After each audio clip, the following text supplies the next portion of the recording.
Rachna and I'm back with a new lesson. In today's lesson, I'm going to teach you how to use conditional sentences with the word if. Now, a lot of people get confused when we start a sentence with if, what are the kind of verbs that follow and why so. So today I'm going to take you through 4 conditional sentences and see how we can use them in our daily conversation. Okay, so let's look at some sentences here. The first type of conditional sentence is a zero conditional sentence. Now, we call this a zero conditional sentence because we use it for scientific facts or general truths, things that you cannot change and always remain the same. Okay, so I have 2 examples here for you. We'll go through each of them. In my first example, if you boil water to 100 degrees Celsius, it boils. Now, well friends, if you notice, I have used a present form of the verb because it is a scientific fact. It does not change. So, whenever you boil water to 100 degrees, it boils. Now, instead of if, you can even use when. So, I can say when you boil water to 100 degrees Celsius, it boils. Okay. In my next example, if you wear a sunblock, you don't get a tan. Again, this is a general truth. We all wear sunblock to avoid getting a tan. So, if you wear, again, the verb is in the present. Alright. And in the second part of the sentence, you don't get. Now, this is a present tense but a negative sentence. So, you don't get a tan. Please do not say you won't get a tan. Grammatically, it wouldn't be wrong, but because it is a general truth, always keep it in the present tense. Alright, I hope the zero conditional type of sentences are clear to you. Let's move on to the next one, the first conditional. Now, in the first conditional type of sentences, we talk about something in the present or something that is probable in the future. Okay, so in my first example, if mother knows, we are in serious trouble. Now, probably you've done something, all you siblings, and you're a little scared. So, if mother knows, now this is a conditional if. Probably she doesn't know, but if she knows, we're using the present tense, we are in serious trouble. So, again, you have a present tense. So, something that is prevailing now, if she knows, it's conditional. Obviously, if she doesn't know, you're not going to be in any trouble. So, we use if when you're making a condition. So, in the present tense or something that is happening right now or prevailing in the present, you say if mother knows, we are in serious trouble. Okay. Now, in my next example, if you study seriously, you'll pass the test. Now, well, again, this is a condition because if you don't study, obviously you're not going to clear your exams. So, if you study seriously, you will pass the test. So, if you do this now, the probable future result will be you will pass the test. Now, friends, please remember one thing. Whenever you start a sentence using if, you never use the immediate verb in the future. Okay. I cannot say if you will study seriously, you will pass. A lot of people make this common error. So, remember the immediate verb after if, well, in this sentence it is study. Never use the future. So, you say if you study seriously, the latter part of the sentence can come in the future tense, no problem. Alright, so I hope the zero conditional and the first conditional types are clear. I'm going to take you through the next 2 conditional type of sentences. So now let's take a look at the next conditional sentence. We call it the second conditional.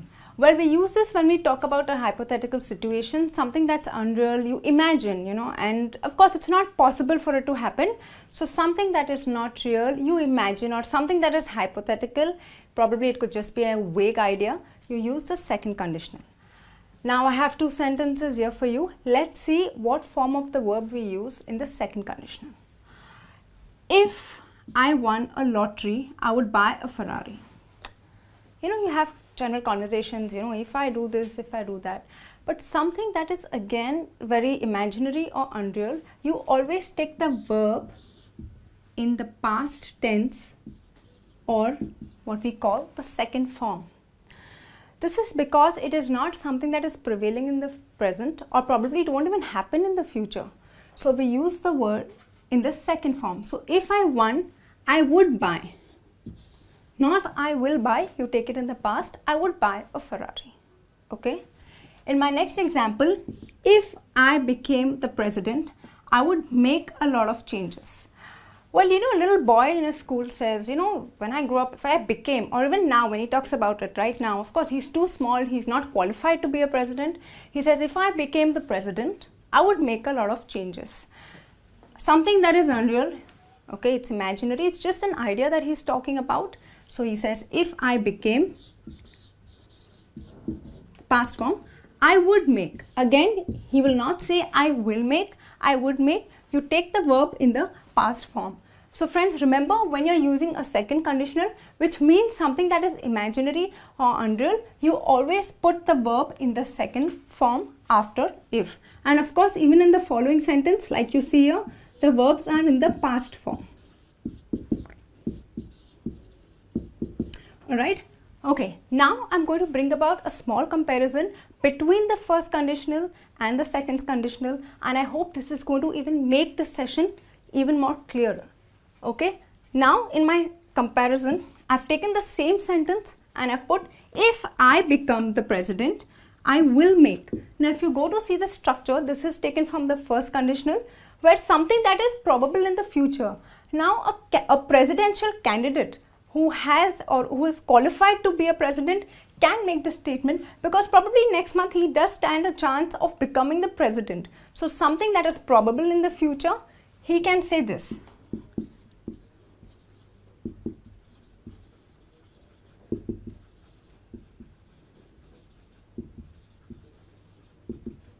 Okay, so this is the difference between the first conditional and the second conditional. Here a little boy says, because he is not qualified, it's unreal, it's imaginary. Here in the first conditional, a presidential candidate who has the potential of becoming a president uses this kind of structure. Alright, I hope the first three types are clear. Now I'm going to take you through the last type of conditional sentences using if. Okay, we use the third conditional when we talk about something in the past. The time frame has gone, you did something or you didn't do something, and hence there is a consequence to your action.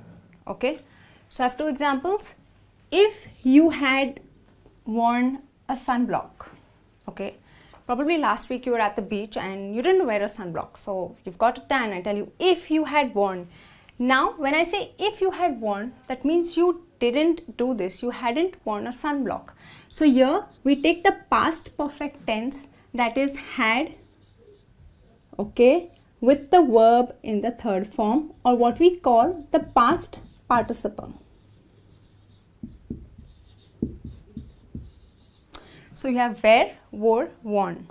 So if you had worn a sunblock, you wouldn't have gotten a tan.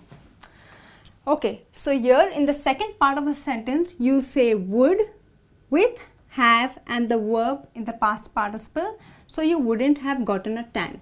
Now why am I using wouldn't have?